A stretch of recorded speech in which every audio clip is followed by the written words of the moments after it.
estudos que vamos fazendo. E neste sentido eu vou tentar, ao contrário do que me é mais característico, ser bastante conciso, por isso também queria convidar todos a sugerir algum esclarecimento ou a colocar mais alguma dúvida se efetivamente as minhas, a minha, as minhas, a minha abordagem for demasiado rápida e concisa, porque efetivamente o que me preocupa mais é a gestão de tempo. Passo de imediato à questão do Francisco. Eu tive em conta o facto de estarmos perante uma plateia diferenciada, entre colegas, essencialmente, e é assim, e acho que é o que vale. No entanto, sem descurar isso e que efetivamente todos em geral estejam já de base preparados para perceberem o que pode ser uma depressão ou um quadro depressivo, preparei algumas ideias breves sobre o assunto. O conceito que eu lançaria de imediato é o conceito de depressão major. Temos que, antes de mais, ter em conta que a depressão pode ser considerada leve, moderada e grave, e sobre este aspecto em particular da gravidade, eu diria, começava por dizer que os graus ou os gradientes de leve e moderadas devem naturalmente devem e podem ser acompanhados por profissionais não especializados, normalmente, que uma vez perante maiores dificuldades, aí sim devem caminhar para a especialidade. Isto para podermos garantir um maior acesso à saúde. Partindo daqui e considerando que haverá sinais iniciais ou haverá sinais indicadores da instalação e subsequente desenvolvimento de um quadro depressivo, eu realçaria aspectos muito, muito concretos. Naturalmente, e desde logo a expressão, a mímica da pessoa, não é? Para quem for próximo e um pouco na lógica da questão colocada pelo Francisco, será evidente que a pessoa passa a ter toda uma mímica e toda uma expressividade alterada em relação àquilo que era o seu padrão mais habitual, naturalmente de cariz deficitário, ou seja, menor expressividade de modo geral, desde logo do rosto, uma postura toda ela mais caída, mais quebrada, digamos assim, portanto, uma aparência de maior fadiga. E eu diria que seria, digamos, seriam os traços físicos essenciais de um quadro de instalação de depressão. Depois, a acompanhá-los naturalmente toda uma expressão psicológica da pessoa, que eventualmente até poderá, num ou noutro momento do comportamento sobressair, nomeadamente irritabilidade, e um padrão de ansiedade, eventualmente, porque eu diria que numa fase inicial, um quadro de depressão major, e nomeadamente reativa, eu tomo por referência sobretudo, eu já avançarei um bocadinho nesta questão das categorizações, mas vamos pressupor que estejamos perante um quadro reativo, ou seja, alguém que desenvolve uma depressão sem ter necessariamente antecedentes de doença psiquiátrica ou qualquer outro quadro prévio, e nomeadamente numa situação de luto por alguma perda, que não apenas um ente querido, uma pessoa, poderemos estar a falar do desemprego, de uma situação de vida, da perda da casa, do automóvel, de alguma coisa que a pessoa valoriza muito, e neste quadro reativo essa pessoa vai ter também algumas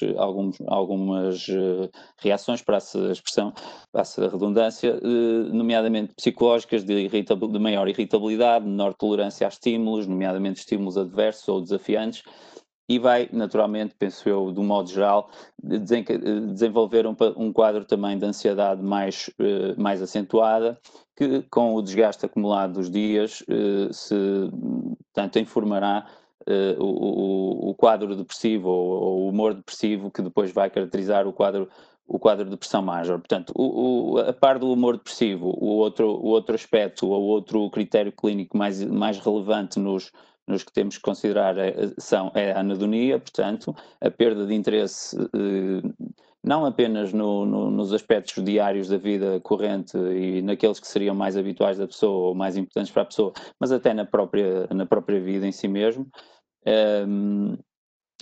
E a par destes, depois haverá um desenrolar de sinais e sintomas que passam naturalmente, e dentro ainda dos critérios principais, dos critérios clínicos, pela insónia, pela perda de peso habitualmente, embora numa situação atípica também poderá dar-se o caso do aumento de apetite e o aumento de peso.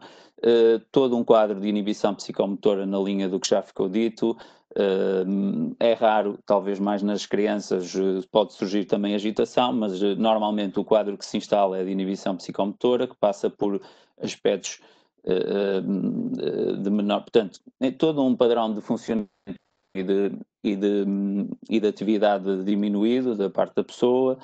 A estes podemos ainda juntar como sintomas relevantes nos critérios clínicos a fadiga, depois alguns de cariz mais psicológico, como a culpa, a desvalorização, a baixa autoestima, portanto, e no final, ou por outra, numa fase, eu diria, do quadro instalado, é natural que se observem indícios, porque naturalmente é de todos talvez aquele sintoma mais escamoteado, ou que as pessoas procuram esconder mais também pela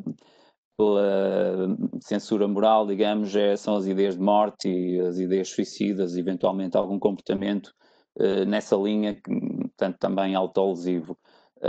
De um modo geral, portanto, e no quadro dos critérios clínicos, eu enalteceria estes aspectos. Depois, rapidamente, falar um pouco só do polimorfismo da depressão. A depressão é uma doença ou é um conjunto de quadros de doença, digamos assim, com características bastante heterogéneas, apesar de haver aqueles sintomas que efetivamente, normalmente, sobretudo estes que eu já referi, que podem estar presentes em parte ou até todos eles, mas gostava de realçar que segundo diversos autores, eu adotei aqui uma categorização que é mais ou menos transversal.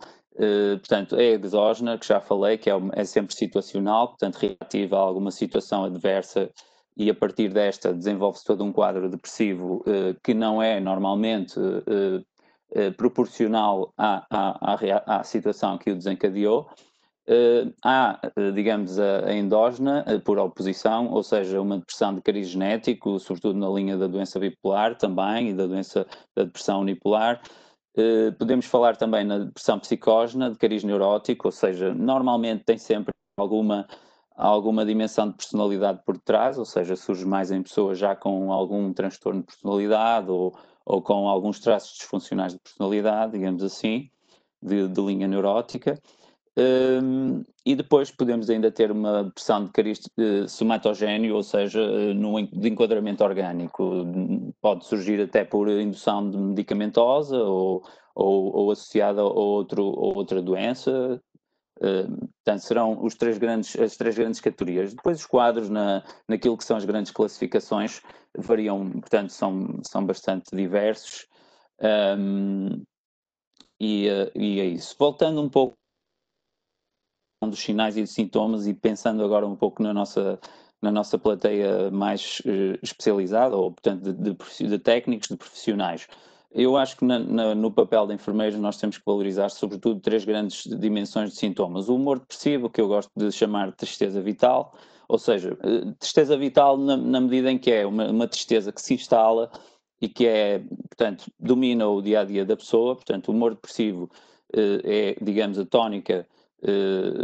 Portanto, quando existe humor depressivo, a tónica dominante do humor da pessoa é caracterizada exatamente por essa tristeza vital. Portanto, é uma tristeza que permanece, que poderá aqui e acolá, mediante estímulos favoráveis e positivos, não se fazer notar, mas a maior parte do dia será dominada por essa tristeza vital, que depois normalmente se acompanha do tal quadro de inibição. Neste quadro de inibição, deve estar presente normalmente bradipsiquia ou até alguma confusão mental. Não confundir com o quadro de confusão propriamente dito. Portanto, confusão mental é a dificuldade em processar a informação. A pessoa é capaz, mas demora mais, fala de forma mais lentificada.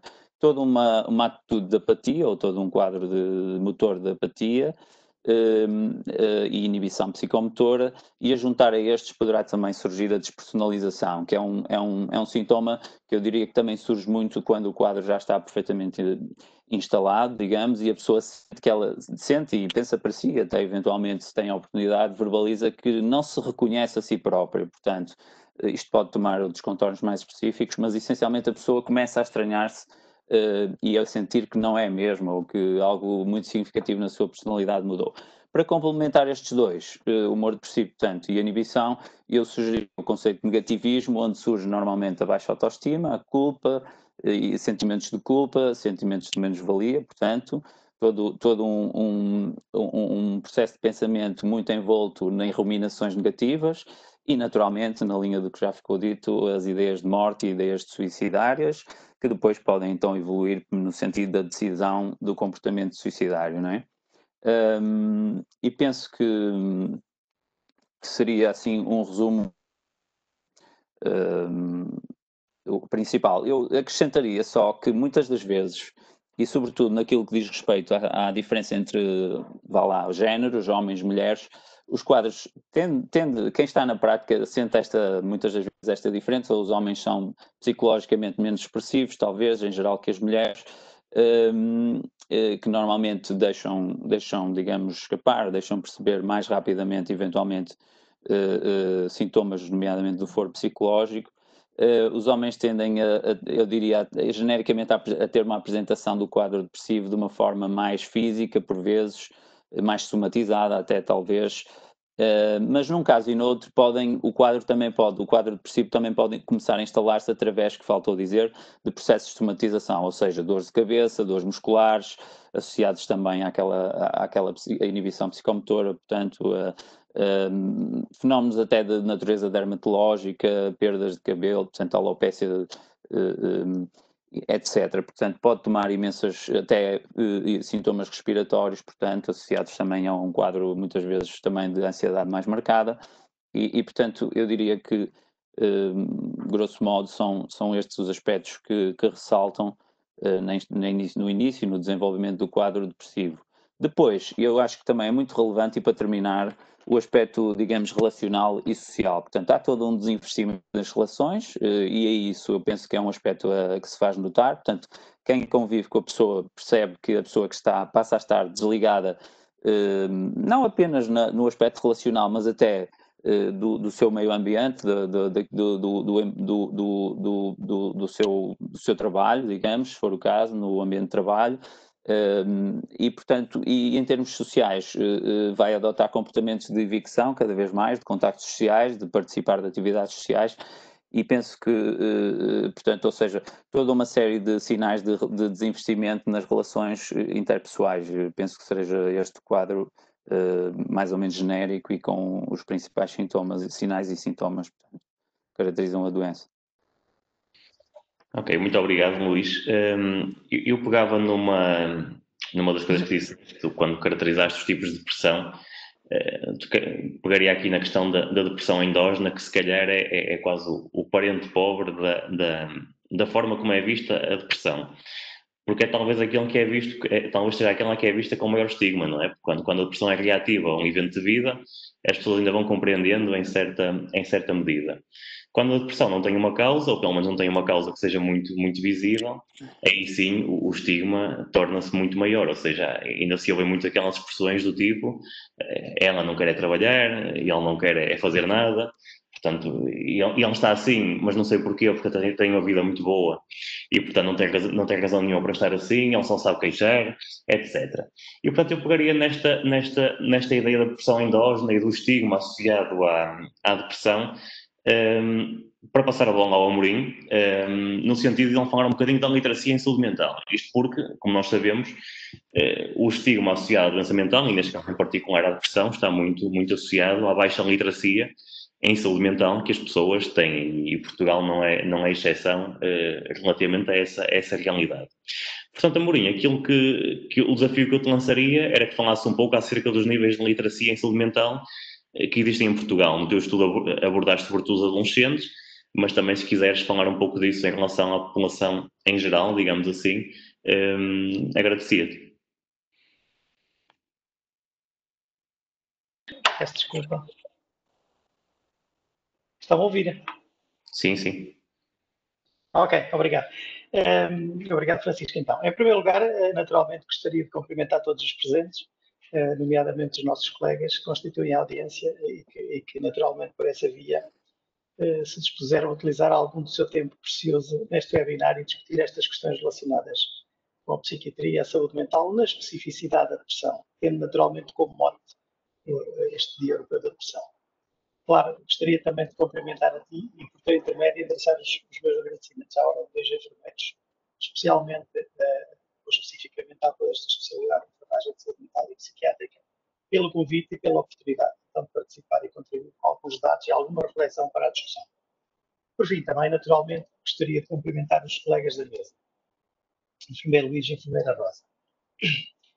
Antes de responder concretamente à tua questão e antes de falar de níveis de literacia, e porque julgo que atendendo à diversidade de colegas que teremos na plateia, e porque julgo que muitos deles não estarão muito familiarizados com esta questão da literacia, com o conceito de literacia, com as suas componentes, entre outros aspectos, eu iria então tentar aqui, de forma muito sumária, falar um pouquinho sobre isto. Em primeiro lugar, eu gostaria de dizer que o conceito de literacia em saúde mental surge no domínio da literacia em saúde e é assim que deve ser entendido.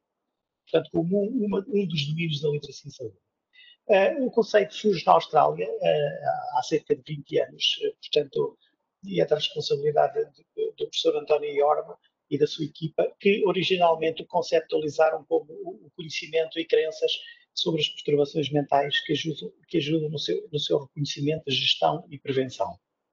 De forma mais recente, a partir de 2012, o conceito foi evoluindo e foram-se naturalmente alterando alguns dos aspectos relacionados com as suas dimensões e as suas componentes. Passou a incluir, então, o conhecimento de como prevenir as perturbações mentais, o reconhecimento das perturbações mentais na fase ainda em desenvolvimento, o conhecimento de estratégias eficazes de autoajuda para os problemas menos graves e ainda as habilidades de primeiros socorros, ou seja, de ajuda aos outros a vivenciar um determinado problema. Nesse sentido, então, tem um conjunto de aspectos-chave que poderemos realçar e que são, basicamente, o conhecimento de como ter e manter saúde mental, a compreensão das perturbações mentais e naturalmente, as suas formas de tratamento. Como disseste muito bem, as questões relacionadas com o estigma, ou seja, a sua diminuição, a diminuição do estigma relacionado com as perturbações mentais e ainda e sobretudo a melhoria da eficácia na procura de ajuda. No fundo, saber quando e onde procurar ajuda e, para além disso, desenvolver competências destinadas a melhorar os cuidados de saúde mental e as capacidades de autogestão dos seus aspectos. Até porque os dados epidemiológicos nos ajudam um bocadinho a perceber esta dimensão do problema. Eu iria aqui dar 2 ou 3 dados que julgo que, de alguma forma, nos ajudam a perceber a importância do fenómeno, a importância da promoção da literacia como forma de incrementar o conhecimento precoce e a intervenção atempada nas perturbações mentais. Então, segundo os dados de um estudo realizado em 2013, que foi o Estudo Epidemiológico Nacional de Saúde Mental, percebemos que realmente as questões da saúde mental ou as questões da doença mental estão muito presentes, com mais de 1/5 de portugueses, cerca de 23%, a apresentarem uma perturbação psiquiátrica nos últimos 12 meses. E como percebem, isto é imenso. As duas perturbações de maior prevalência são a ansiedade, as perturbações da ansiedade e as perturbações depressivas. Portanto, as perturbações depressivas já atingirem cerca de 8%. Em termos de percentagem da população geral adulta, 15,6% da população apresenta uma perturbação psiquiátrica grave ou moderada.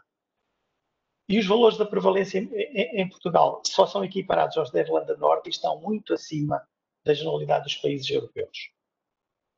No que diz respeito especificamente a adolescentes ou adolescentes e jovens, portanto, este conjunto de idades mais jovens, a carga de doença expressa em anos de vida perdidos devido às perturbações mentais, ou aliás, deve-se às perturbações mentais, com um peso aproximado de 22% entre os 5 e os 14 anos e 26% entre os 15 e os 19 anos. Então, seria caso para perguntar agora como é que estamos então de literacia em saúde mental em Portugal. Os diversos estudos que têm sido realizados, tanto em Portugal como no estrangeiro, são muito próximos ao nível dos seus resultados e mostram-nos claramente alguns aspectos. Primeiro é que, embora as pessoas consigam distinguir satisfatoriamente comportamentos normais e anormais, elas têm dificuldade em identificar e compreender as doenças mentais. têm muita dificuldade também em entender os fatores que estão na sua gênese, portanto, os fatores causais. Têm crenças negativas sobre aqueles que são percebidos como doentes mentais. Têm crenças incorretas sobre a necessidade e a eficácia do tratamento. Têm alguma relutância em procurar ajuda profissional e não sabem, sobretudo, como ajudar os outros quando estes estão a vivenciar uma crise, seja ela uma perturbação mental ou um problema de saúde mental. Em Portugal, esta área da literacia em saúde mental é uma área relativamente recente sob o ponto de vista da investigação. Tem havido alguns estudos, sobretudo realizados pelo professor Luís Loureiro e colaboradores. Eu também participei na realização de alguns. Como disseste, o meu doutoramento andou à volta da construção de um instrumento para medir, digamos, avaliar a literacia em saúde mental. Mas, portanto, apesar desta área de investigação ser recente, e dos estudos não serem imensos, são, digamos, podemos até chamar relativamente escassos, a realidade é que os seus resultados coincidem no essencial com aquilo que são os resultados dos estudos internacionais realizados desde há 20 anos. E mostram-nos exatamente algo muito parecido com aquilo que já fomos dizendo. Uma baixa compreensão e dificuldades em distinguir as perturbações mentais. Crenças negativas sobre a doença, sobre os doentes, e estas crenças baseando-se essencialmente ou sobretudo nos mitos da perigosidade, da imprevisibilidade e da incurabilidade. Para além disso também mostra uma baixa compreensão dos sinais e sintomas da etiologia e do tratamento adequado. E ainda alguma relutância em termos de procura de ajuda profissional. Relativamente à depressão especificamente, em Portugal existem 2 estudos, um realizado em 2013 e outro realizado em 2019, com amostras de adolescentes e jovens. E estes estudos apontam também para resultados semelhantes e de algum modo preocupantes. Nestes estudos, de um modo geral, entre 1/3 e 1/4 dos participantes não conseguiram reconhecer a depressão. Numa vinheta, uma pequena história, portanto, como critérios de diagnóstico para a depressão. Quando questionados sobre a utilidade potencial das fontes de ajuda, das diversas fontes de ajuda, a maioria dos participantes considerou a família e os amigos mais úteis que os profissionais de saúde. Em relação aos medicamentos, as vitaminas foram consideradas mais úteis que os psicotrópicos.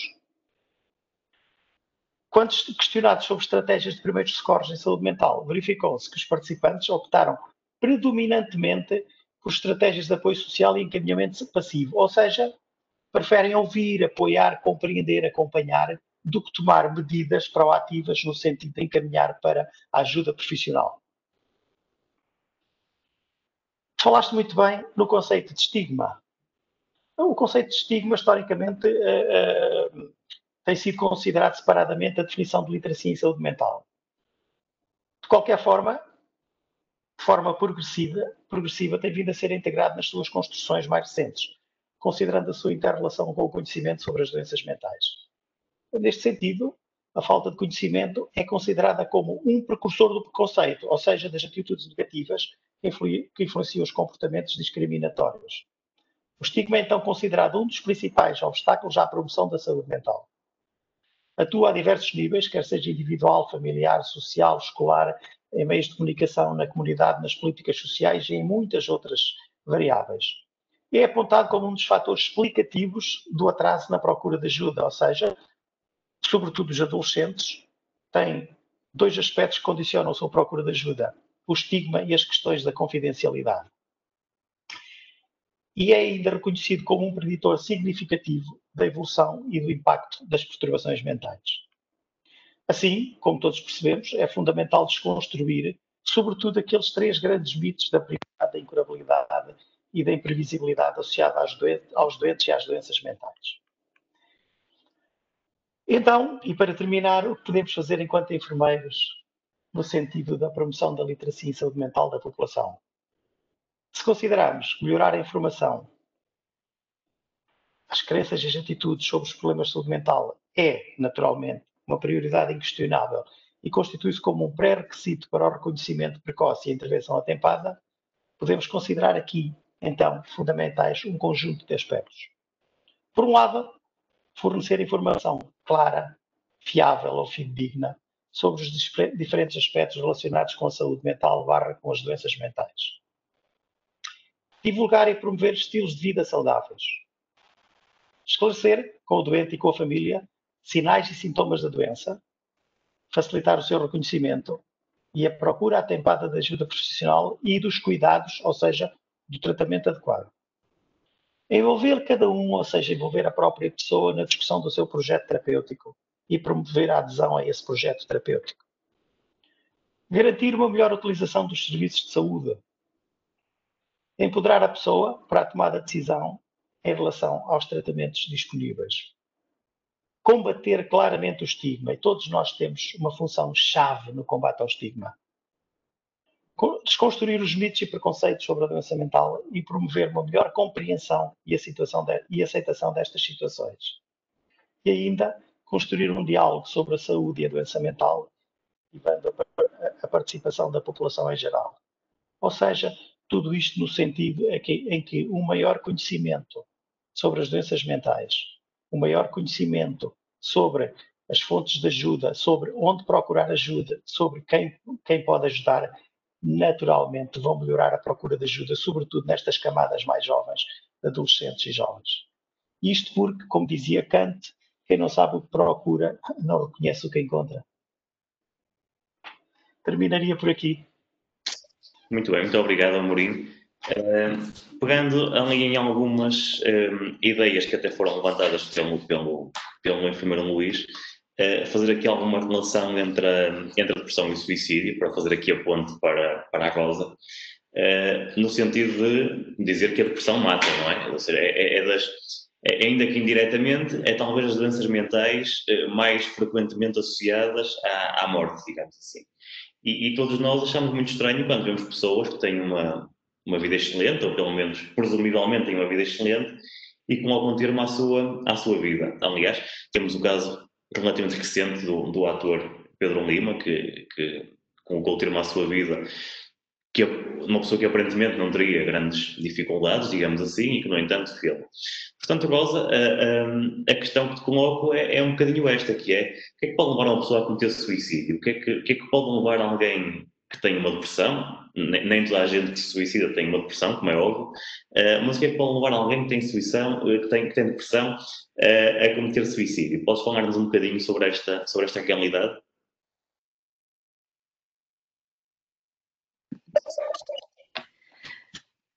Muito bem.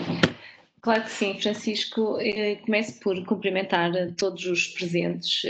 Agradeço em particular ao enfermeiro Francisco e à mesa do colégio a oportunidade de partilhar estas ideias com todos.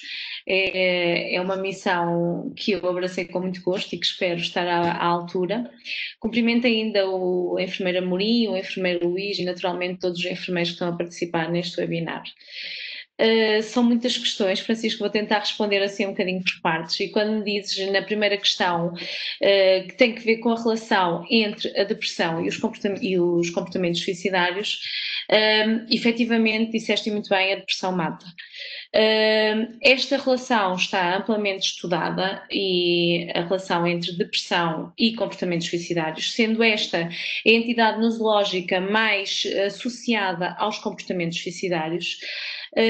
E saliento que as evidências que existem são largas, têm que ver estão confirmados em diversos contextos, em diversas populações, com diversos desenhos metodológicos em termos de investigação.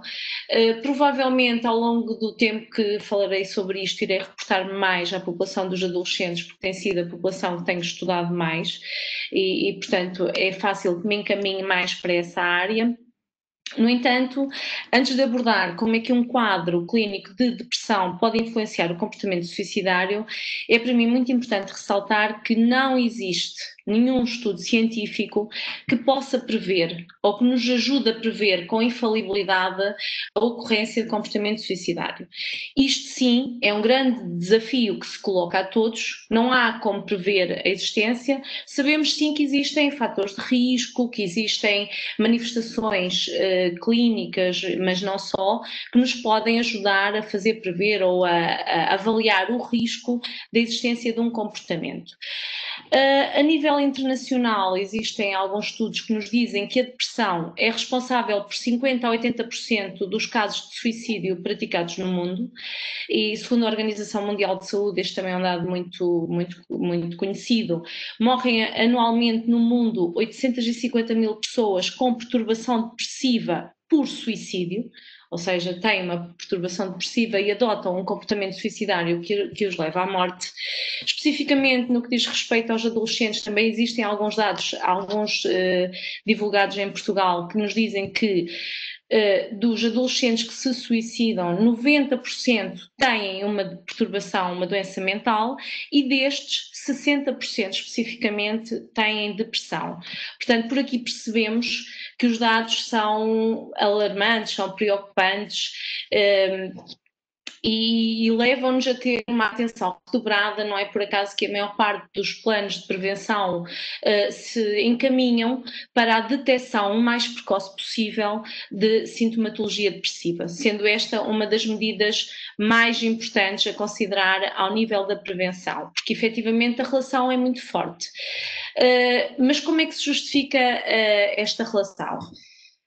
Justifica esta relação forte pelos sintomas psicopatológicos presentes nos quadros de depressão. Como o Luís disse muito bem, são quadros que são muito limitantes, que alteram a funcionalidade, que alteram o pensamento e que naturalmente trazem muito sofrimento às pessoas, que acabam por ver no suicídio a saída para todos os problemas que entendem na altura intoleráveis, irresolúveis.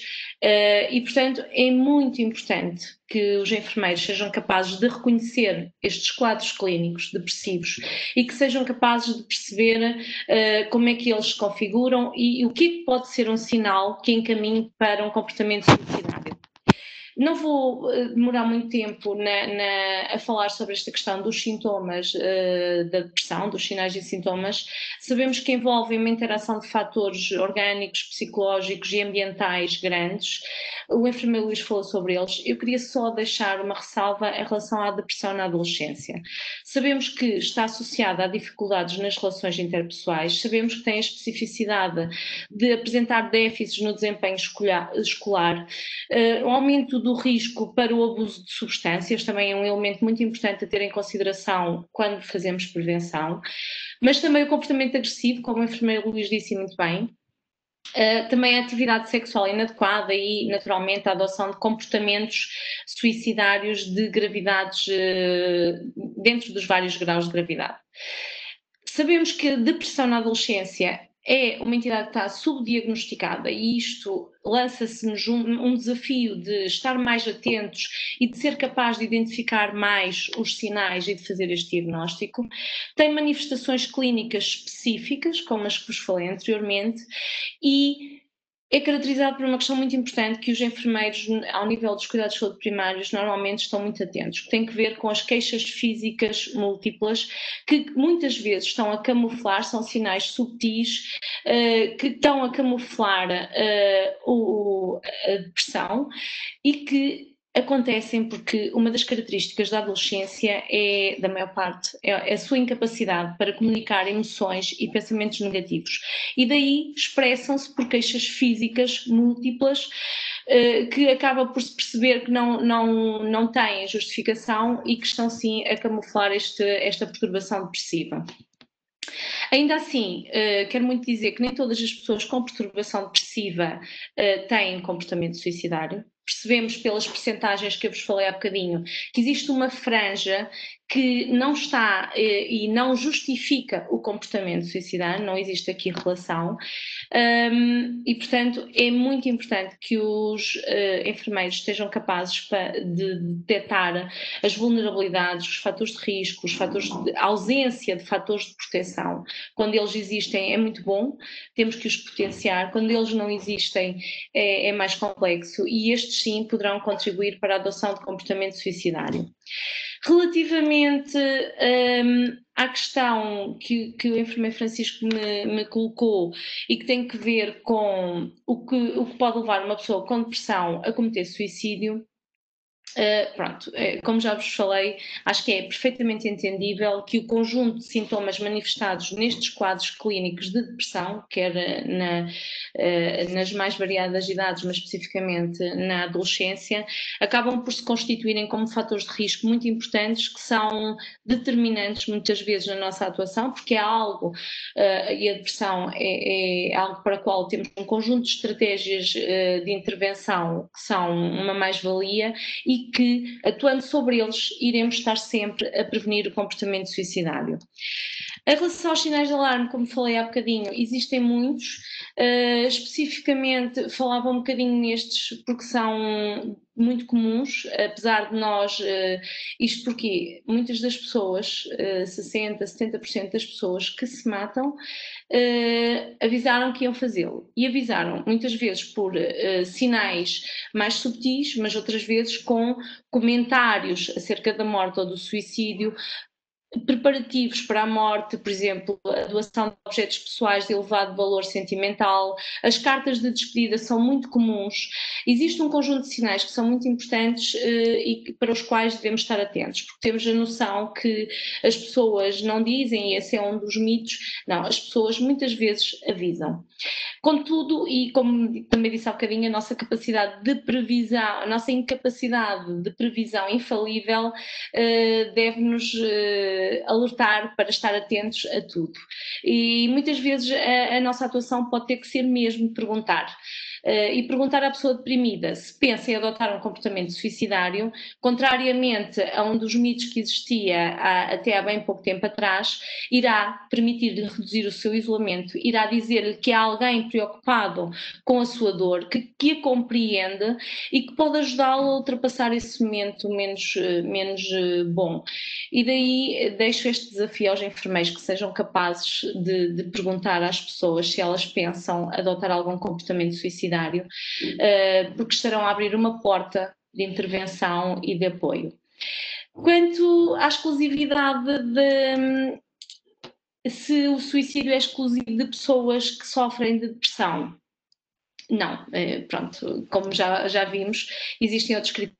A gravidade do quadro, o uso de álcool e drogas podem influenciar, mas também acontecimentos pessoais como o diagnóstico de uma doença física e este fator muito associado à pessoa idosa e à pessoa adulta, a existência de traumas como, por exemplo, os abusos na infância, o bullying na escola, aqui mais comuns nos adolescentes, a história de suicídio na família e a história de comportamentos suicidários anteriores como fatores muito importantes a ter em consideração e que nos podem reportar para esta necessidade de fuga de problemas que entendem como intoleráveis e irresolúveis e que normalmente a pessoa com perturbação depressiva tem mais dificuldade em enfrentar e em encontrar alternativas de resolução dos problemas. E pronto, penso que era isto. O suicídio não é exclusivo de pessoas que sofrem de depressão, no entanto, as pessoas com perturbação depressiva estão numa posição muito fragilizada, muito vulnerável e que esta poderá ser maioritariamente a opção tomada. Espero ter respondido alguma coisa de Espanha. Muito obrigado, Rosa. Voltando aqui à temática da literacia, portanto, voltando ao Amorim, há aqui uma questão colocada por um colega no chat, que eu usaria como mote para a pergunta colocada ao Amorim, e, portanto, aqui o colega Paulo Silva pergunta se, portanto, partindo do princípio que o déficit de literacia, no que diz respeito à saúde, é transversal a todas as temáticas, são da opinião que só compete aos profissionais de saúde o empoderamento da comunidade, ou que as instituições governamentais na área da saúde também devem criar plataformas e colocar pessoal competente nos meios propícios à promoção da saúde. E, portanto, eu colocaria esta questão ao Amorim como mote, e também, já agora, pedir-lhe que falasse um pouco sobre o que é que podem os enfermeiros especialistas, agora concretamente em enfermagem de saúde mental e psiquiátrica, fazer para intervir ao nível da promoção da literacia em saúde mental acerca da depressão. Obrigado, Francisco. Ok, eu vou então tentar responder dentro daquilo que considero que deverá ser a intervenção dos enfermeiros especialistas e depois, no final, julgo que ficará mais ou menos claro qual é a minha perspectiva sobre sobre a questão colocada pelo nosso colega. Portanto, eu julgo que, em função daquilo que irei dizer agora, que responderei de alguma forma a essa questão, como é óbvio. Como todos nós sabemos, na realidade, apesar de todas, do conjunto de políticas dos últimos anos que estão plasmadas em vários decretos e regulamentos, nós continuamos a movimentar-nos muito num sistema que é de base essencialmente hospitalocêntrica. É óbvio também que há algumas iniciativas pontuais e louváveis para tentar transferir para a comunidade uma parte do cuidado aos doentes com problemas de saúde mental. O cuidado hospitalocêntrico também, como sabemos, numa determinada fase mostrou-se vital, conquistou a hegemonia, prevaleceu e eu diria até que ainda prevalece, sendo ainda hoje um assunto quente, entre aspas, ou seja, é um assunto que é capaz de provocar naturalmente um enorme fluxo de emoções entre aqueles que são as pessoas que defendem esta visão e as outras pessoas que são os detratores desta visão, de alguma forma. A realidade é esta. A promoção da literacia em saúde mental não se coaduna com uma visão hospitalocêntrica do cuidar.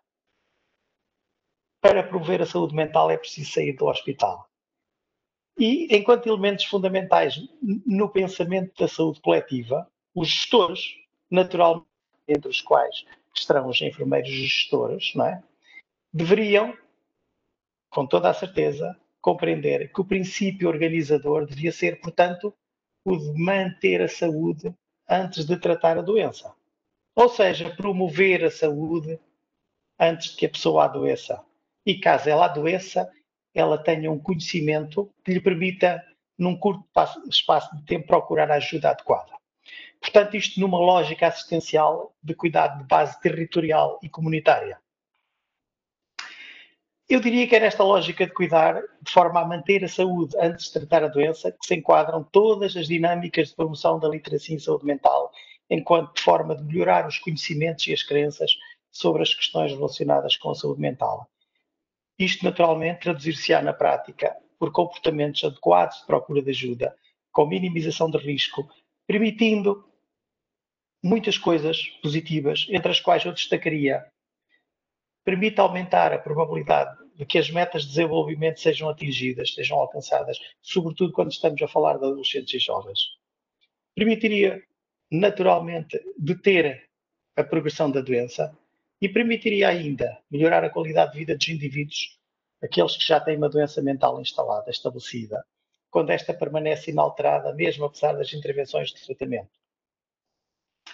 A prevenção e o controle dos problemas de saúde, onde se enquadra a saúde mental, impõe a conjugação de atividades sinérgicas. E eu aqui já estou a tocar um bocadinho na questão do nosso colega. Estas atividades têm que ser conduzidas por especialistas de diferentes disciplinas científicas de múltiplas áreas dos setores público, social e privado. E esta é que é a questão-chave. Não podem ser os enfermeiros, não podem ser só os técnicos de saúde. É, portanto, nesta abordagem dinâmica, que se quer interdisciplinar e intimamente articulada com outros setores, que se enquadra a promoção da literacia em saúde mental enquanto conceito claramente interdisciplinar, mas, como todos percebemos, com uma relevância muito acrescida para a prática dos enfermeiros.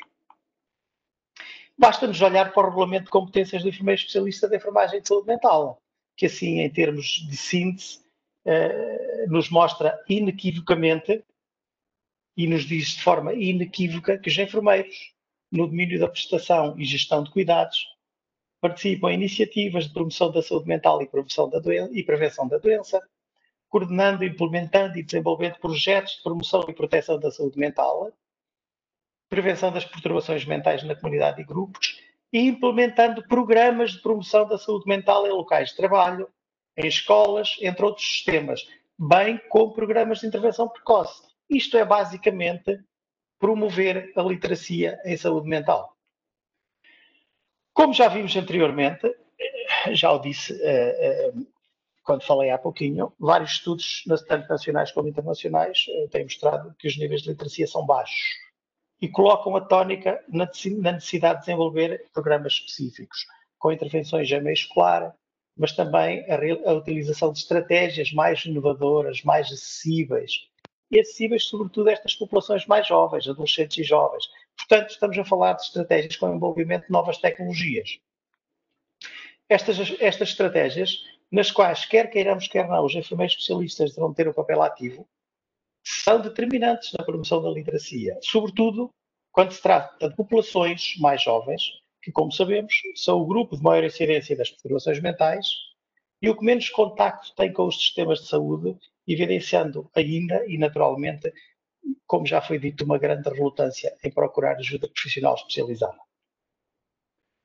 Assim, consideraria eu que é de primordial importância que os enfermeiros especialistas, no âmbito das suas funções de prestação de cuidados, sobretudo na dimensão dos cuidados psicoeducacionais e psicossociais, integrados em equipas multidisciplinares, preferencialmente de âmbito comunitário, disse eu, é de primordial importância que eles planeiem, implementem e avaliem programas de intervenção / de educação para a saúde. Estes programas terão que ser integrados nos contextos específicos, quer sejam educativos e escolares, quer sejam educacionais ou sociais. Devem ser dirigidos claramente à especificidade de cada um dos públicos-alvo. E devem socorrer-se de ações específicas de informação e treino de competências, visando a promoção dos comportamentos de procura de ajuda e, naturalmente, a consequente primeira ajuda em saúde mental. Posto isto, deixaria aqui um conjunto de considerações que eu acho que seriam importantes na concepção destes programas. É importante que as intervenções contidas nestes programas sejam específicas ao contexto, ou seja, sejam desenvolvidas e aplicadas em situações da vida cotidiana. Não no hospital, naturalmente, em situações da vida cotidiana.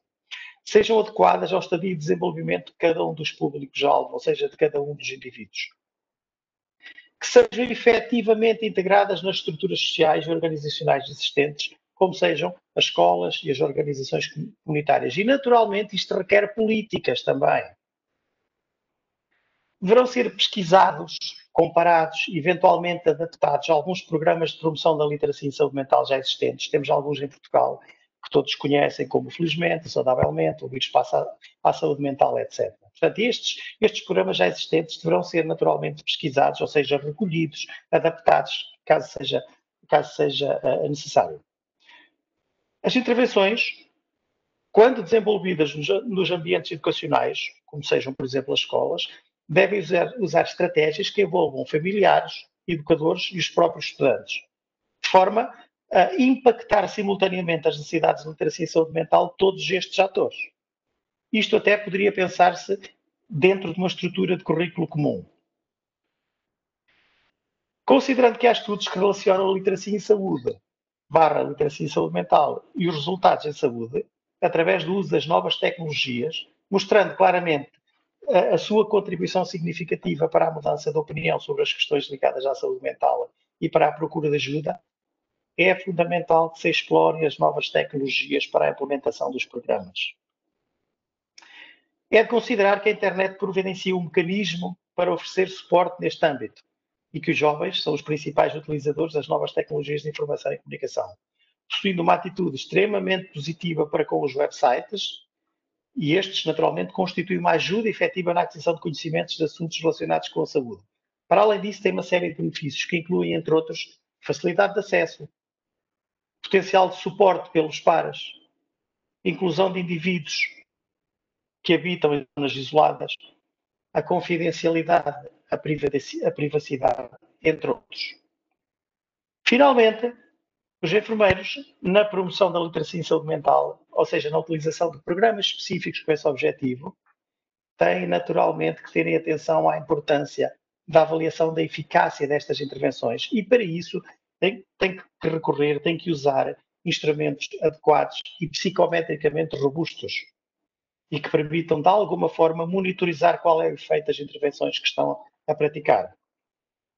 Para além disso também, e isto já é uma coisa mais específica, mas que eu acho que tem muita relevância, os senhores enfermeiros devem dar muita importância à leitura dos resultados da investigação. Ou seja, nós a determinada altura parece que vivemos numa escravatura da significância. O que é que eu quero dizer com isto? Quero dizer que se eu tiver num determinado estudo no pré-intervenção 40% de indivíduos que não identificam uma doença através de uma vinheta e no pós-intervenção tenho 50% e esta diferença é estatisticamente significativa, eu fico muito contente. Contudo, eu estou-me a esquecer que há 50% que não melhoraram. E ainda há 50% que precisam de intervenção. E se calhar temos que olhar de forma diversificada para os resultados da investigação. Ok? Portanto, eram estas pistas que eu deixava no sentido, pistas de reflexão no sentido daquilo que deve ser, de alguma forma, feito pelos senhores enfermeiros na promoção da literacia em saúde mental. Queria dizer, naturalmente, e tentando, de alguma forma, responder um pouquinho à questão que foi colocada pelo colega, que isto requer também políticas. Claro que os senhores enfermeiros trabalham em equipas intra-hospitalares, têm dificuldade em fazer isto fora do hospital. Há naturalmente agora, e já há algum tempo, muitas iniciativas, mas que derivam um bocado da carolice de cada um, derivam um bocado das iniciativas das escolas, das pessoas que estão a fazer estudos de mestrado e doutoramento, e etc. São de louvar, mas é preciso muito mais do que isto. Obrigado. Muito obrigado, Amorim. Eu tenho recebido aqui um conjunto de questões no chat que desde já vou pedir desculpa às pessoas, porque seguramente não vai ser possível responder a todas as questões, precisaríamos de muito mais webinars para conseguir responder a tudo isto. Mas vou passar a palavra ao Luís, e vou apelar à tua capacidade de síntese, porque vou fazer aqui duas perguntas, acerca das quais a resposta, se calhar, precisa ser um bocadinho elaborada, mas apelo à tua capacidade de síntese. Primeiro, tu és enfermeiro num contexto de saúde mental e psiquiátrica e, portanto, aquilo que eu te perguntaria é, enquanto enfermeiro especialista em saúde mental e psiquiátrica, tu sabes bem que nós temos um regulamento de competências específicas que diz que temos um conjunto de intervenções, nomeadamente psicoterapêuticas, por exemplo, que podemos realizar.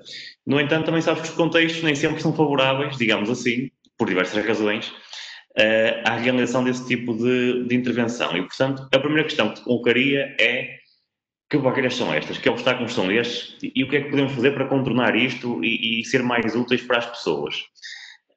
E depois faço-te aqui uma pergunta colocada por uma colega que é quase um pedido de ajuda laboral, digamos assim, e portanto eu colocar-te esta questão. Portanto, a colega diz que trabalha no Serviço de Urgência Geral sem urgência de saúde mental, onde lida frequentemente com doentes em agudização da sua depressão, manifestada por tentativas de suicídio ou crise de ansiedade, por exemplo. E pergunta, de forma muito, muito concreta, o que é que pode fazer para ajudar os doentes? E que atitudes é que deve evitar adotar? Portanto, Luís, por favor, apela à tua capacidade de síntese, que são questões complexas, mas tens a palavra. Obrigado, Francisco, pelas questões. Eu vou tentar ser mais conciso, dado o pouco tempo que temos para explorar.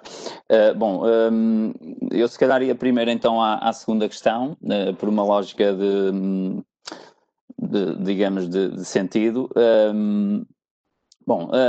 Eu tinha de facto elencado uma série de itens à volta daquilo que eu entendo que deve ser privilegiado na nossa intervenção, que de alguma forma se aplica, sobretudo num contexto digamos, de internamento, mas também num contexto de atendimento em gabinete, pode ser nos cuidados de saúde primários ou até no contexto particular de que falaste agora, de urgência.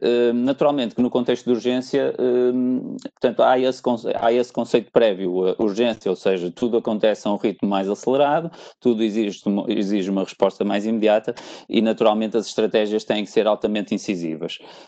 Pronto, o resumo o apanhado que eu fiz para explorar aqui com vocês pressupõe algumas estratégias que eu uso de facto e que eu vou tentar enaltecer entre aquelas que aqui elenquei.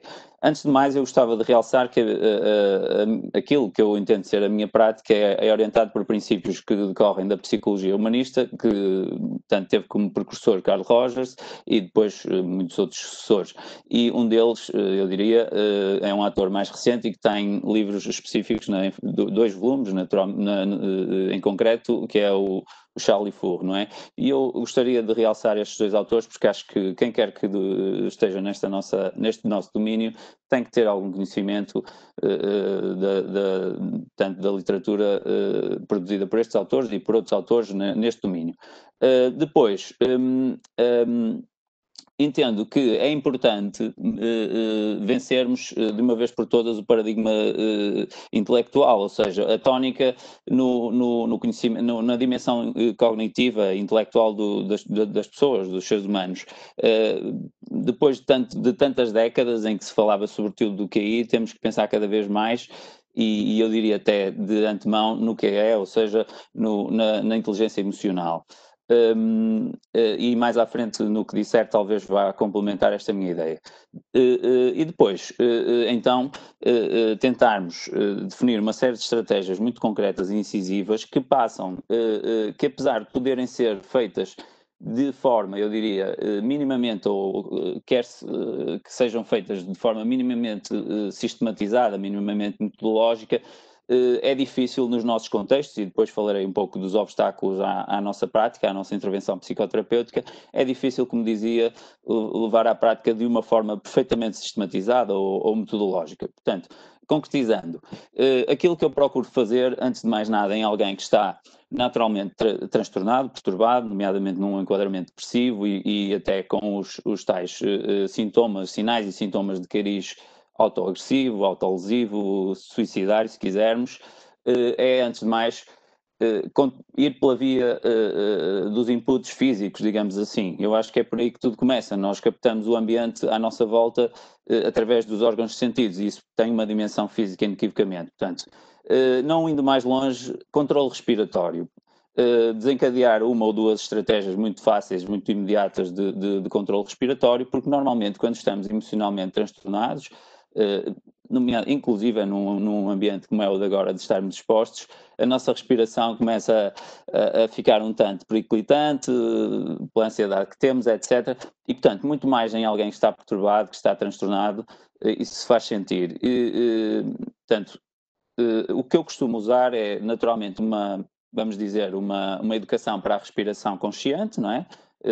De cariz abdominal, que é muito simples, eu não vou exemplificar aqui, como é óbvio, penso que todos neste conceito, e é, no fundo, convidar a pessoa a tomar consciência da respiração, da sua respiração, e a controlá-la efetivamente, nomeadamente através da projeção abdominal durante a respiração e dos tempos de inspiração e expiração. Depois, há uma estratégia ainda mais específica que eu costumo recomendar, ou porventura recomendo a pessoas que eu sinto que estão mais capazes de efetuá-la, de percebê-la e de cumpri-la, que é a de expelirem o ar colorido, ou seja, vamos sugerir a ideia de uma cor, ou convidar a pessoa a definir uma cor que lhe é mais ingrata, que lhe é mais de que gosta menos. Sugestionamos a pessoa de que essa cor, portanto, ou o ar que tem nos pulmões toma essa cor, eventualmente de olhos fechados pode facilitar, e portanto, ao expelir o ar, ao expirar, a pessoa vai de alguma forma imaginar que está a expirar portanto, o ar que expira toma essa cor indesejável e de alguma forma está a extirpar ou a retirar de si uma ansiedade, um mal-estar que estava dentro dela. Portanto, é uma outra estratégia. Depois, há coisas muito, eu diria, primárias. Já diria alguém na área da infância e adolescência que o difícil é sentá-los, não interessa quem, mas eu penso que todos conhecemos.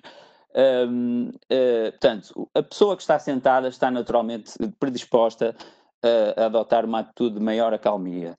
E neste sentido, ou em sentido oposto, não digamos nunca,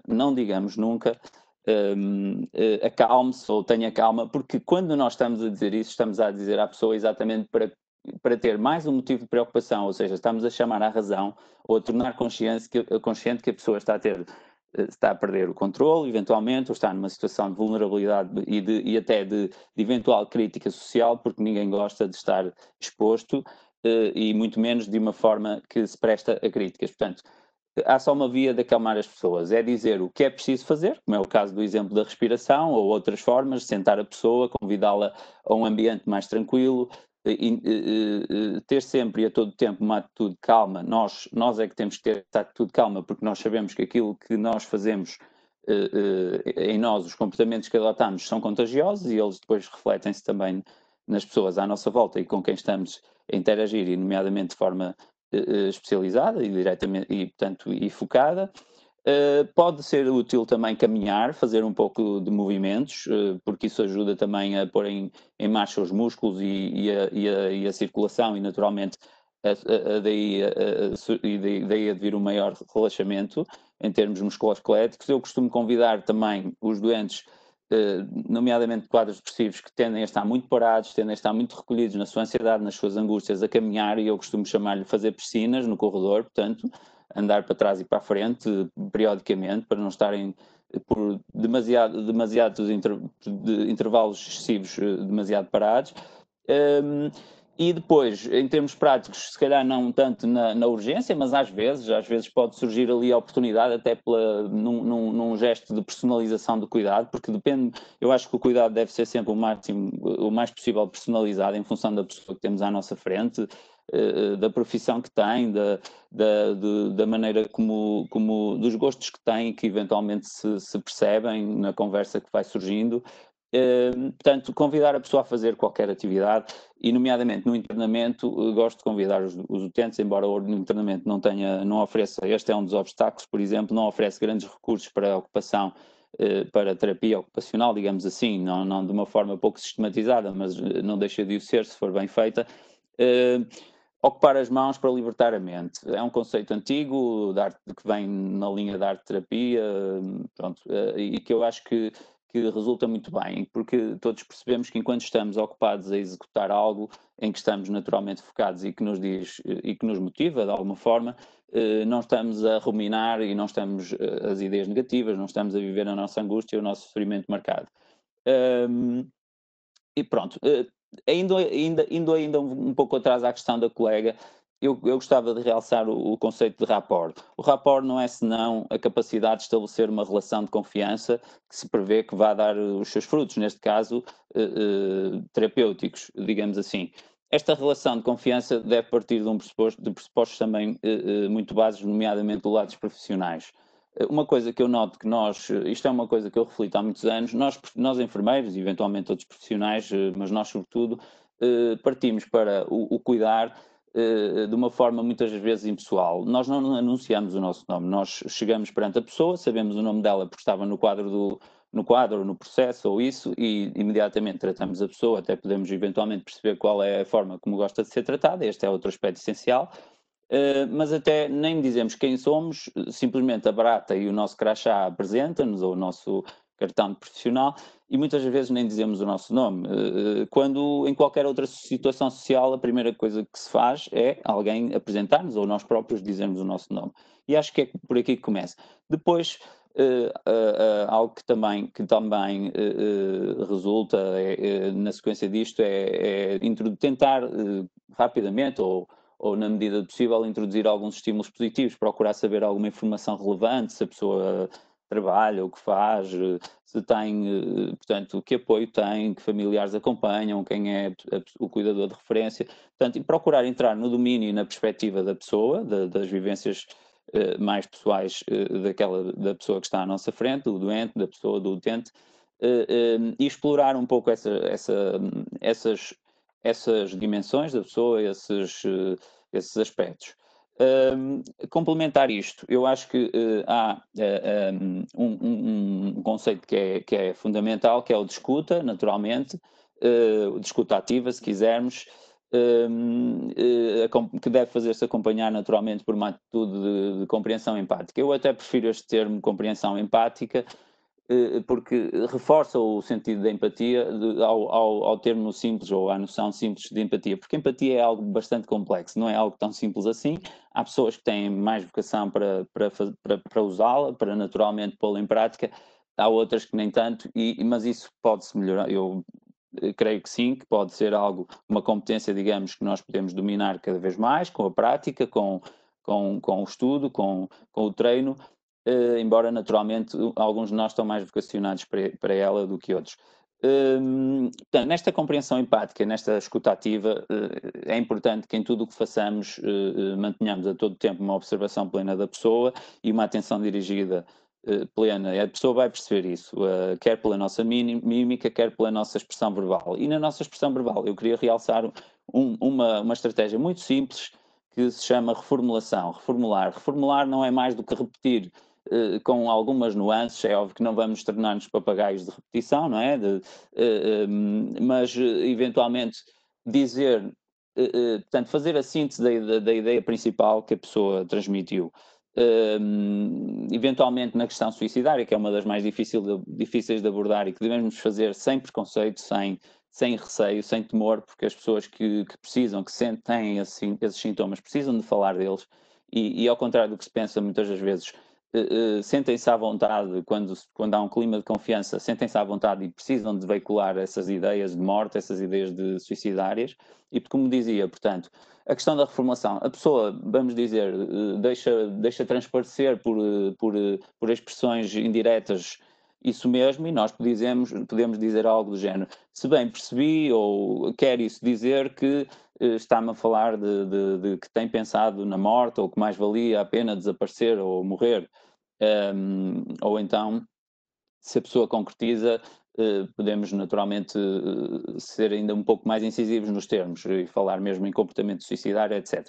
Pronto, reformular acho que é uma estratégia muito importante. Uma noção prévia ainda, e que eu também acho que está naquelas atitudes primárias e mais essenciais que temos de ter perante estes utentes, é a noção de tempo. Portanto, na Grécia Antiga tinham, digamos, duas noções do tempo, uma delas que é aquela que nós privilegiamos, o Cronos, o tempo cronológico, que se mede nos relógios, e o tempo percebido na experiência pessoal de cada um. E esse toma a expressão de Kairos. Portanto, temos que ir à procura do tempo da pessoa, temos que perceber que é uma pessoa que está com um quadro instalado de déficits, de inibição, de humor depressivo, de rebaixamento da sua autoestima, etc.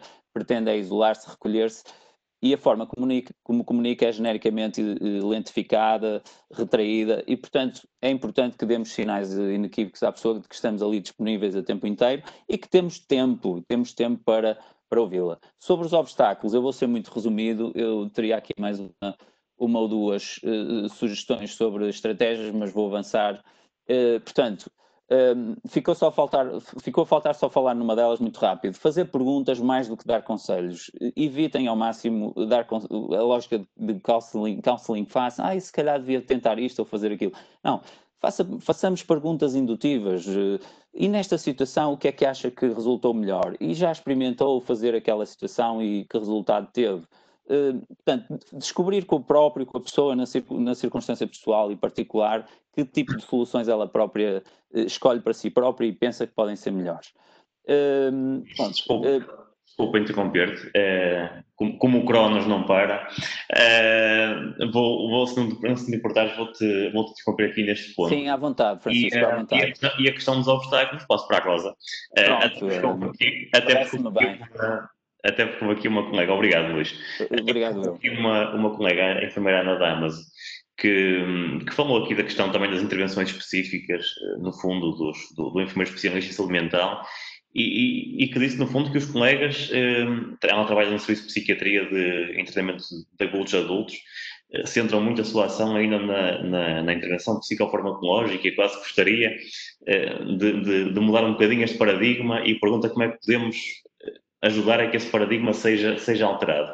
Portanto, Rosa, começaria se calhar por esta questão, para depois avançar para outra, que é, enquanto enfermeira especialista em saúde mental, nos casos concretos em que existe risco de suicídio, o que é que podemos fazer?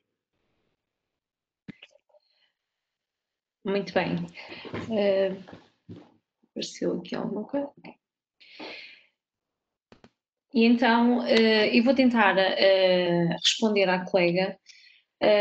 E eu penso que a questão dela tinha que ver com as lideranças, o que é que se podia fazer para mudar. Eu penso que, como enfermeira especialista, para mim, o primeiro passo é mesmo conhecer quais são as minhas competências específicas e trabalhá-las a todos os níveis. Ou seja, tal e qual como o Luís vinha a falar, há um conjunto de competências que mais não são do que boa prática, como a questão do apresentar-se, do estar presente, mas depois existem intervenções que devem ser mapeadas por mim, indo de encontro aos objetivos específicos daquele contacto, daquela relação que eu vou estabelecer com aquela pessoa. E, efetivamente, eu percebo esta questão da psicofarmacologia ou da grande ênfase nesta intervenção. Eu trabalho num serviço de urgência geral, em que naturalmente é muito fácil, e este é um problema que tem anos de discussão, é fácil, é intuitivo dirigir-nos para esse caminho, e eu acredito muito que nos compete a cada um de nós ser capaz de fazer e de mostrar a diferença em cada atividade que desenvolvemos. Mostrar e fazer a diferença implica dominar estas estratégias, estas intervenções psicoterapêuticas. Significa eu ser capaz de me posicionar na relação como um instrumento terapêutico em que vou ajudar aquela pessoa a desenvolver-se, a melhorar, a sentir-se melhor, a sentir-se compreendida, a sentir-se apoiada e, portanto, depende de mim aquilo que eu quero fazer naquele momento e isto eu tenho que trabalhar muito como enfermeira. Isto vai muito de encontro àquilo que há outra questão que me colocavas, que tem que ver como é que o enfermeiro especialista pode ajudar as pessoas. No contexto dos comportamentos suicidários, por exemplo, para mim, uma das estratégias básicas e iniciais é dominar a terminologia. Eu tenho que saber muito bem o que é que significa ideação suicida, eu tenho que saber muito bem o que é um comportamento autolesivo, eu tenho que saber muito bem o que é uma tentativa de suicídio, porque isto implica uma avaliação diferente, implica uma estratificação do risco pela minha parte e todas elas com intervenções diferentes. Se eu entender que a ideação suicida representa as ideias e os pensamentos sobre morte, eu saberei que isto é muito comum na população em geral, ainda mais comum nos adolescentes, e temos estudos que nos dizem que 50% dos nossos adolescentes em Portugal, em determinado momento da sua vida, entendem a morte como uma solução para os seus problemas. Portanto, isto não será o fim do mundo, desde que eu seja capaz de avaliar que aqueles adolescentes não têm um plano, não têm métodos escolhidos, não têm uma data que seja significativa ou importante, e daí para mim, a importância de dominar a terminologia que existe para cada um dos fenómenos. Neste caso, eu reporto-me ao suicídio porque é aquele que eu conheço melhor ou que tenho estudado mais. Mas eu saber que um comportamento autolesivo não tem intenção de morte, deixa-me um espaço para intervir de forma diferente do que eu perceber que aquela pessoa que está a dar entrada no serviço de urgência, por todos os sinais que eu tenho disponíveis, e aqui eu tento ir de encontro a uma das perguntas que tinha sido colocada aqui no nosso bate-papo, eu consigo ler aqueles sinais e aquele comportamento e perceber que aquilo era uma tentativa de suicídio, que aquela pessoa queria mesmo morrer.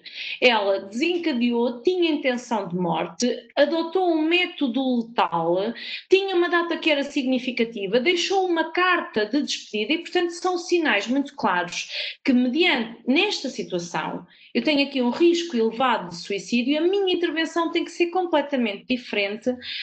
Caso eu tenha alguém à minha frente que tenha uma ideação suicida, que é importante, precisa de intervenção, mas não é emergente. Eu não tenho que colocar aquela pessoa no internamento, ok? E é este domínio dos conceitos, o domínio das intervenções, da avaliação do risco, que eu penso que farão toda a diferença, da mesma forma que é importante reconhecer os sinais de gravidade de um quadro depressivo, reconhecer se eu tenho associação de álcool e drogas, perceber se eu tenho outros fatores se houve um fator precipitante nos últimos dias, isto pode despoltar, pode ser o gatilho para um comportamento mais grave e que coloque em risco a vida desta pessoa. E, portanto, fundamental, ao nível dos comportamentos suicidários, como enfermeira especialista, ser capaz de identificar e conhecer bem os conceitos, saber e ter isto como regra básica que o suicídio é um fenómeno complexo e multideterminado, ou seja, existem muitos fatores que contribuem para ele e eu não serei com toda a certeza a única pessoa que irá intervir ao nível da prevenção.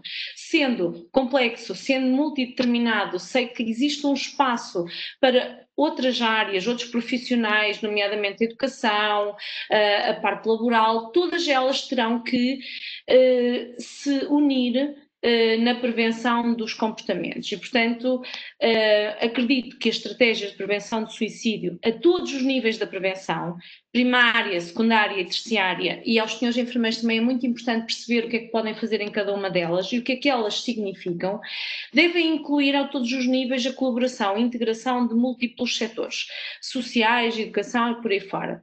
Com certeza que apenas uma abordagem nunca será capaz de responder a um fenómeno tão complexo e eu, como enfermeira, não serei capaz de o fazer com toda a certeza. Sabemos, e isto é um dado que eu penso que nos traz muita esperança como enfermeiros, o suicídio representa um fenómeno potencialmente evitável. Ou seja, eu tenho um espaço para intervir, eu tenho um espaço para trabalhar ao nível da prevenção, para ajudar aquela pessoa. E este espaço será tão maior quanto melhor eu for capaz de avaliar o risco. Avaliar o risco de uma forma responsável, de uma forma muito congruente. E, portanto, acho que está nas nossas mãos conhecer melhor os fenómenos, percebermos melhor o que é que podemos fazer em cada um deles e sermos capazes, aqui tenho que fazer esta ressalva, dos campos de atuação enquanto enfermeira e enquanto enfermeira especialista. Existem alguns autores que defendem, por exemplo, que os adolescentes avaliados com moderado ou alto risco de suicídio ou tentativa de suicídio devem ter acompanhamento imediato por um profissional especialista em saúde mental e psiquiatria. Nós temos esta dificuldade, temos imensos serviços de urgência onde temos pessoas com comportamentos suicidários, onde não temos qualquer especialista em enfermagem de saúde mental e psiquiátrica e, portanto, eu lanço o desafio a todos os enfermeiros de lerem o Guia Orientador de Boas Práticas para a Prevenção da Sintomatologia Depressiva e Comportamentos da Esfera Suicidária. É um instrumento de trabalho da Ordem dos Enfermeiros, na qual eu também participei e que me deu imenso gozo, já foi publicada em 2012.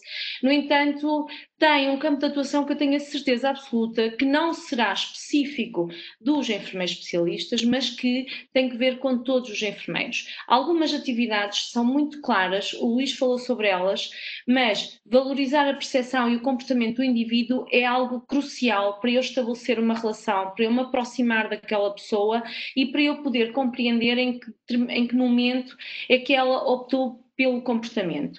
A relação terapêutica, já também muito falada e algo extremamente importante, uma estratégia fundamental, passa por esta aproximação, mas também a capacidade de identificar os fatores de risco e, como já vos disse, avaliar o risco de suicídio é uma estratégia fundamental. Para isso eu tenho que conhecer o fenómeno, tenho que conhecer o que é importante avaliar e não é muito difícil. Tenho um plano, tem um método letal, tem uma data, então tem um risco muito elevado. Estas questões estão partilhadas, estão divulgadas nestes documentos que vou falando, que fui falando.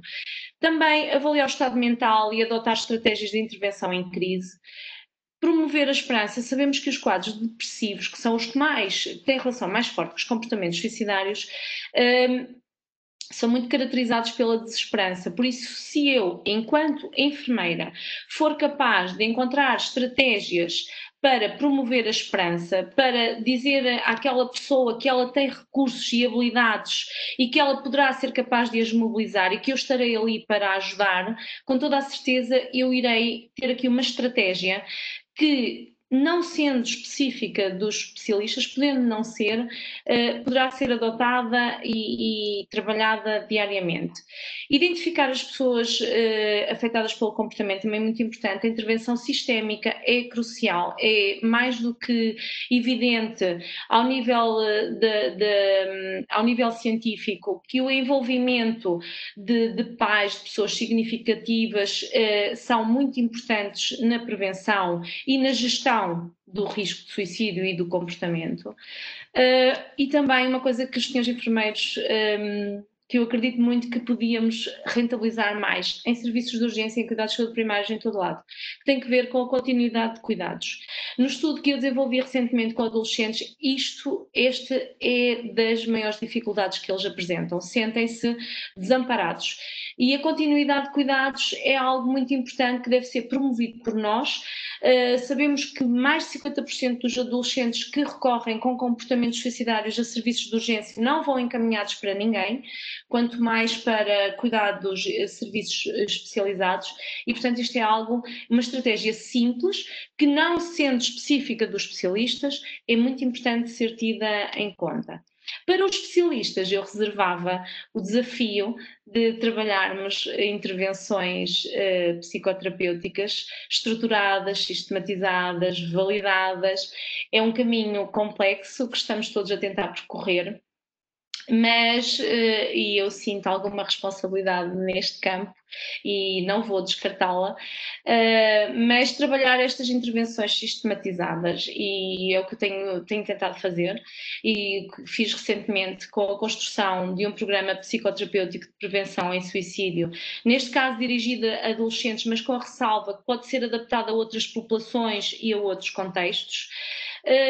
Com a consciência que, relativamente à eficácia das intervenções psicoterapêuticas, não temos evidências científicas consensuais e abrangentes que comprovem a sua efetividade, e portanto deixo aí o desafio de continuarmos a promover a investigação que nos forneça orientações sobre estas intervenções, que poderão naturalmente ser adaptadas. E portanto o programa que construí e que será em breve, espero eu, divulgado e partilhado por todos, já foi neste momento validado por peritos e tem como objetivos prevenir a repetição de comportamentos suicidários, diminuir o risco, melhorar as competências de resolução de problemas, promover a esperança e as razões para viver.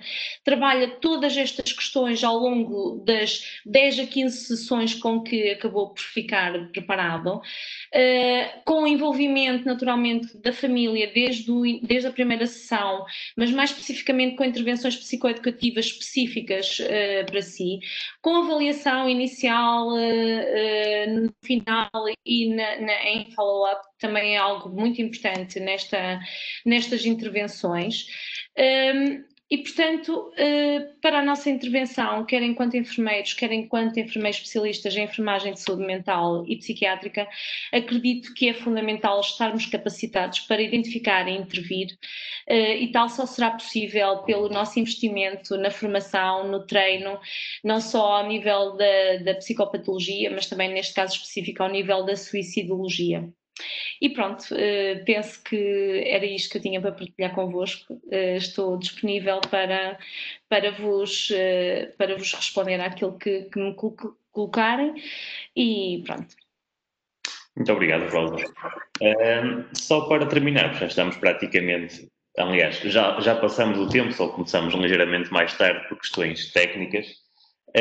Colocar uma questão que é para uma resposta telegráfica de todos, e telegráfica é direta, de 1 minuto, que é, houve aqui um colega que falou da questão das máscaras, da dificuldade até da própria detecção de alguns sinais depressivos devido ao uso das máscaras, e a questão então que vos coloco a todos é: que desafios, de forma muito concreta, é que acham que a pandemia traz ou trouxe para a prevenção e para a intervenção nesta área da depressão? E agora começo ao contrário, vou começar pela Rosa. Não conseguiste ouvir, Rosa? A questão era: que desafios é que a pandemia trouxe ao nível da prevenção e da intervenção na área da depressão? Ou seja, para prevenir e para intervir junto à depressão, que desafios é que nos trouxe a pandemia? Resposta breve, está bem? Estás com o microfone desligado, desculpa. Está ligado? Sim? Agora ouve-me. Bom, naturalmente esta pandemia trouxe-nos desafios inclusivamente individuais, nomeadamente no reconhecimento dos processos que vivemos, de todos os processos com que as pessoas são confrontadas diariamente, e eu penso que enquanto profissional de saúde nem sempre consegui ter essa percepção imediata. Ao longo do tempo, nos últimos tempos, sim, uma percepção mais alargada de reconhecimento das dificuldades que as pessoas estão a viver, de encontrar estratégias alternativas que não podem passar pelo toque desprotegido ou que não podem passar por estar sem máscara, mas que devem passar por um conjunto de outras estratégias que nos coloquem mais perto daquela pessoa, e o olhar resulta muito bem. Tenho a certeza que, se formos capazes de nos focalizar naquela pessoa, conseguiremos mostrar-lhe que ela é verdadeiramente importante, que estamos ali para ajudar. Ok, obrigado, Rosa. Um minuto. Luís, num minuto, principais desafios da pandemia. Luís, estás a ouvir? Sim, estava com alguma dificuldade em ativar o som. Bom, rapidamente, eu acho que, eu não acho que portanto, todo este cenário de pandemia altere significativamente as coisas em termos qualitativos, mas entendo que em termos quantitativos o faça, ou seja, sobretudo pode haver efetivamente ou estatisticamente um número maior de casos, e depois a juntar a esses o agravamento de outros prévios ou de pessoas que em situação de vulnerabilidade não encontrem as respostas mais atempadas ou sequer encontrem, e com tudo isso tenhamos um quadro de menores respostas, de menor disponibilidade dos recursos em saúde, necessariamente dos profissionais, e tudo isto leva necessariamente a que quadros, nomeadamente depressivos, possam evoluir de forma mais agravada e em maior quantidade. Penso que do outro lado, estes tempos são sempre, os tempos de crise, digamos assim, este é um deles, são sempre desafiadores, convidam sempre à definição de novas estratégias, à melhoria de novas competências, e isto para todos, quer para nós, pessoas, como utentes, como doentes, se quisermos, quer para os profissionais no ativo. Acho que temos também procurar olhar as coisas por esta via, e acreditar que estamos lá para fazer a diferença naquilo que nos é possível, manter este foco essencialmente, e até onde nos for possível tentar encaminhar aqueles que à nossa volta precisam e estarmos atentos a estas manifestações. Em concreto sobre a máscara, eu entendo, para mim já é um pouco difícil, modéstia à parte, que uma simples máscara me estorve o que quer que seja. Claro que podemos perder ali alguma coisa, mas como disse e muito bem a Rosa há pouco, há o olhar, há toda uma mímica corporal, há toda uma outra série de manifestações, e eu pessoalmente que estou no internamento, é notório que já sei que estou perante pessoas que atingiram um certo grau de gravidade, como é óbvio, mas mesmo fora dele não será difícil para quem desenvolveu o olho clínico, eu diria, e acho que a questão que sobretudo a Rosa realçou, que também de uma forma mais normativa e política o Amorim também tocou, o estudo da psicopatologia é algo que não se pode dispensar, e ele não está na CIP. Eu gostava de ressalvar esta ideia. É preciso usar a CIP bem usada, mas a psicopatologia não está lá. Está nos livros, está nas pessoas que a dominam e na experiência de passar por ela. Obrigado por esta oportunidade, Francisco, e à ordem. Até sempre. Ok, obrigado, Luís. Amorim, para terminar, desafios da pandemia para o cuidado à pessoa com depressão. Muito bem. Muito bem, eu tenho, como fiquei para o fim, tenho muito pouco a acrescentar, obviamente. Para além disso, eu como todos sabem, sendo trabalhando na área de docência, não tenho muita atenção prática no terreno. De qualquer forma, eu considero que um dos grandes desafios passa precisamente pelo facto de que muitas destas pessoas, durante um período muito grande, deixaram de recorrer aos serviços públicos e de serem atendidas, e portanto isto pode ter naturalmente comprometido muitas situações complicadas, ajudando a agravar, inclusivamente aumentando naturalmente taxas de suicídio e por aí fora. Também acho que a grande repercussão disto tudo está agora a começar a acontecer ao nível dos problemas de saúde mental, e portanto eu julgo que é agora que isto vai começar a acontecer, portanto, porque tivemos o período de isolamento, mais de contenção, depois tivemos aqui um período de verão com férias onde as coisas não foram muito intensas. Eu julgo que agora as pessoas vão começar naturalmente a procurar mais os serviços de saúde. Também concordo com o Luís, acho que a máscara, apesar de tudo, claro, há ali uma expressão facial que de alguma forma pode ficar contaminada, mas de qualquer forma a psicopatologia, o conhecimento da psicopatologia mostra-nos de alguma forma a necessidade de olharmos para um conjunto de aspectos muito além daquilo que é a expressão facial. Portanto, é óbvio que condiciona, não é determinante. Portanto, no essencial seria isto, e com estas poucas palavras me despediria. Ok, muito obrigado. Obrigado a todos. Obrigado a Mourinho, obrigado Rosa e obrigado Luís pelas vossas partilhas.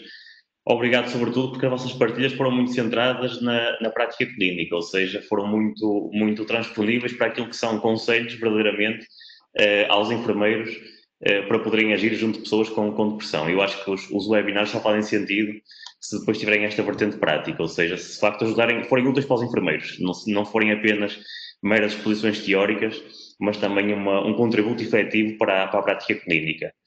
Portanto, muito obrigado a todos. Obrigado a todos os que participaram. Houve aqui um momento em que tivemos 312 participantes, que foi o número máximo. Portanto, obrigado pelo interesse no tema, que é de facto um tema que é de todos. Não é só dos enfermeiros especialistas em enfermagem de saúde mental e psiquiátrica. É claro que nós temos responsabilidade acrescida ao nível da avaliação, ao nível da intervenção, mas todos somos precisos, porque nos cuidados de saúde primários, às vezes é onde começam estes casos, e se forem detectados atempadamente, nem precisamos de chegar ao nível de treinamento de psiquiatria.